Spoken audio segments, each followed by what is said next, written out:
ദൈവനാമത്തിന് മഹത്വമുണ്ടാകട്ടെ. എല്ലാവർക്കും പ്രഭാതവന്ദനം.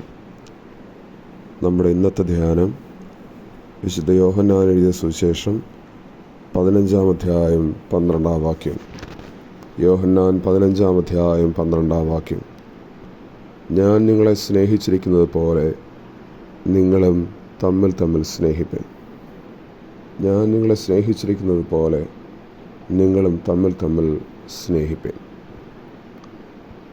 ഒരു മനോഹരമായ പുതിയ ദിനം, പ്രത്യേകിച്ച് വിശുദ്ധ വാരത്തിലെ ശനിയാഴ്ച. പ്രാർത്ഥനയോടെ ഈ ദിനം നാം ആരംഭിക്കുകയാണ്.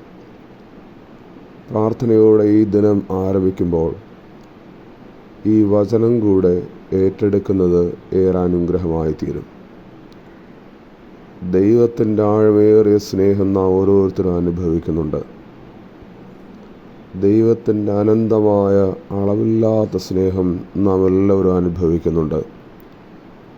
സ്വന്തം പുത്രനെ നമുക്ക് വേണ്ടി തന്ന്, നമ്മുടെ പാപങ്ങളുടെ പരിഹാരമായി നമുക്ക് വേണ്ടി തന്ന്, അത്രത്തോളം ആഴമായി മാനവരാശിയെ സ്നേഹിച്ച ദൈവം, ആ സ്നേഹത്തിലാണ് നാം ഓരോരുത്തരും നിൽക്കുക. നാം അകന്നു പോകുമ്പോഴും, നാം പിന്മാറിപ്പോകുമ്പോഴും, നാം ചോദ്യം ചെയ്യുമ്പോഴും നമ്മെ അളവില്ലാതെ സ്നേഹിക്കുന്ന ദൈവം, നാം ഈ ലോകത്തിലേക്ക് പോകുമ്പോഴും, ദൈവത്തെ വിട്ടകന്ന് നമ്മുടേതായ വഴികളിൽ സഞ്ചരിക്കുമ്പോഴും നമ്മെ സ്നേഹത്തോടെ ചേർത്ത് പിടിക്കുന്ന ദൈവം, അതാണ് ദൈവസ്നേഹം. നാം അവിശ്വസ്തരായി പാർക്കുമ്പോഴും ദൈവം സ്നേഹത്തോടെ നമ്മെ ചേർത്ത് പിടിക്കുന്നുണ്ട്, അതാണ് ദൈവസ്നേഹം. ഞാൻ നിങ്ങളെ സ്നേഹിച്ചിരിക്കുന്നത് പോലെ നിങ്ങൾ തമ്മിൽ സ്നേഹിക്കണം. ഈ ദൈവസ്നേഹം അനുഭവിച്ചിട്ട്, ആ ദൈവസ്നേഹം അനുഭവിച്ച് വെറുതെ നിൽക്കുകയല്ല, പരസ്പരം സ്നേഹിക്കാനായി നിങ്ങൾക്ക് കഴിയണം എന്നാണ് വചനം പറയുക.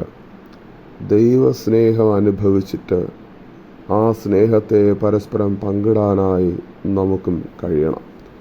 നമ്മുടെ കുടുംബങ്ങളിൽ തമ്മിൽ സ്നേഹിപ്പാൻ, വ്യക്തിബന്ധങ്ങളിൽ തമ്മിൽ സ്നേഹമുള്ളവരായിരിക്കാൻ, നാം ആയിരിക്കുന്ന ഇടങ്ങളിലൊക്കെയും ആ സ്നേഹത്തെ പങ്കുവയ്ക്കുന്നതിന് ദൈവം കൃപ ചെയ്യട്ടെ. ദൈവസ്നേഹം അനുഭവിച്ച് ആ സ്നേഹത്തെ തമ്മിൽ പങ്കുവയ്പ്പാൻ, പരസ്പരം സ്നേഹിച്ച്, അത് കുടുംബത്തിലും വ്യക്തിബന്ധങ്ങളിലും എല്ലായിടങ്ങളിലും പരസ്പരം സ്നേഹത്തോടെ സന്തോഷത്തോടെ മുന്നോട്ട് പോകാൻ ദൈവം നിങ്ങൾക്ക് കൃപ ചെയ്യട്ടെ. നമുക്ക് പ്രാർത്ഥിക്കാം. ഞങ്ങൾ ആഴമായി സ്നേഹിക്കുന്ന ദൈവമേ, സ്വന്തം പുത്രനെ നൽകി ഞങ്ങൾ ആദരിച്ച ദൈവമേ, അവിടുത്തെ മഹാസ്നേഹവും അവിടുത്തെ എണ്ണമില്ലാത്ത കൃപയും ഞങ്ങൾ ജീവിതത്തിൻ്റെ ഓരോ നിമിഷവും അനുഭവിക്കുന്നുണ്ട്. ഞങ്ങൾ പിന്മാറിപ്പോകുമ്പോഴും, ചോദ്യം ചെയ്യുമ്പോഴും, അകന്നു പോകുമ്പോഴും അങ്ങ് ഞങ്ങളെ സ്നേഹിക്കുന്നു.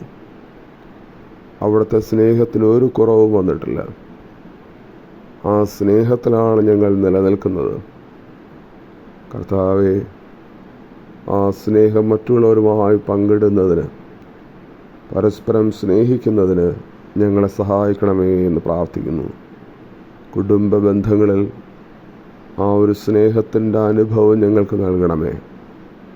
വ്യക്തിബന്ധങ്ങളിലും ഇടപെടുന്ന എല്ലാ മേഖലകളിലും ആ പരസ്പര സ്നേഹത്തിൻ്റെ അനുഭവം ഞങ്ങൾക്ക് നൽകണമേ എന്ന് പ്രാർത്ഥിക്കുന്നു. ഒരിക്കലും കർത്താവേ, ശത്രുതാ മനോഭാവങ്ങളോ, അസമാധാനത്തിൻ്റെ അനുഭവങ്ങളോ, അനൈക്യത്തിൻ്റെ അനുഭവങ്ങളോ ഞങ്ങളുടെ കുടുംബ ബന്ധങ്ങളിലോ മറ്റു മേഖലകളിലും ഉണ്ടാകാതെ വണ്ണം ദൈവാത്ഭുതകരമായി നടത്തണം. രോഗികൾക്ക് സൗഖ്യം നൽകണമേ. ഭവനങ്ങളിൽ ആശുപത്രികളുമായി കഴിയുന്നവരെ ഞങ്ങൾ ഓർക്കുന്നു. അടിപ്പിണരാലുള്ള സൗഖ്യം ദൈവം നൽകണമേ എന്ന് പ്രാർത്ഥിക്കുന്നു. ഞങ്ങൾ പ്രാർത്ഥനയോടെ ഈ ദിനം ആരംഭിക്കട്ടെ. ദൈവം അത്ഭുതകരമായി നടത്തണം. വാക്കുകളിലും പ്രവൃത്തികളിലും ചിന്തകളിലും വിചാരങ്ങളിലും എടുക്കുന്ന തീരുമാനങ്ങളിലൊക്കെയും കർത്താവ് കൂടെ ഇരിക്കണം. ഈ ദിനം ഞങ്ങൾക്ക് അനുഗ്രഹിച്ച് നൽകണമേ നാഥ. യേശുവിൻ നാമത്തിൽ ഞങ്ങളുടെ പ്രാർത്ഥന കേൾക്കണം നല്ല പിതാവേ, ആമേൻ. ദൈവം നിങ്ങളെല്ലാവരെയും ധാരാളമായി അനുഗ്രഹിക്കുമാറാകട്ടെ. ആമേൻ.